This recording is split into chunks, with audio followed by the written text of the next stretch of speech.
اے صاحبان ایمان، جب اللہ اور اللہ کا رسول، اے مسلمانوں، اے شیعوں، اے سنیوں، جب اللہ اور اللہ کا رسول تم کو بلائیں ایک ایسے پیغام کی طرف کہ جو تم کو زندگی دے دے، جو تمہیں جیون دے دے، جو تمہیں لائف دے دے، تو ان کے پیغام پر اپنے زبان سے لبیک نہ کہو، اپنے عمل سے لبیک کہو۔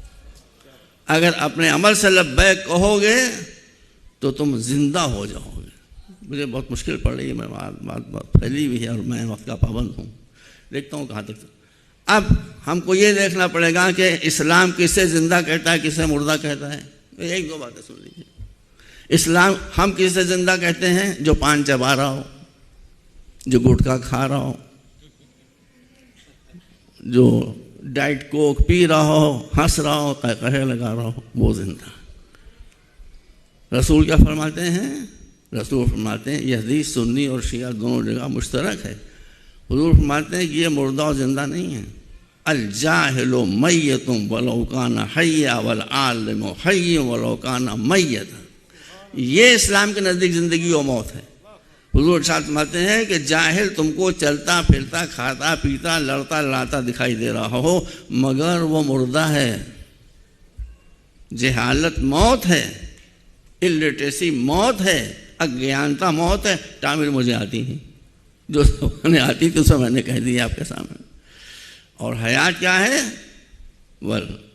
والعالم حی ولو کان۔ عالم کا جنازہ جا رہا ہے، کاندھے پر لیے جا رہے ہو، مگر اگر وہ عالم ہے تو وہ مردہ نہیں ہے، وہ زندہ ہے۔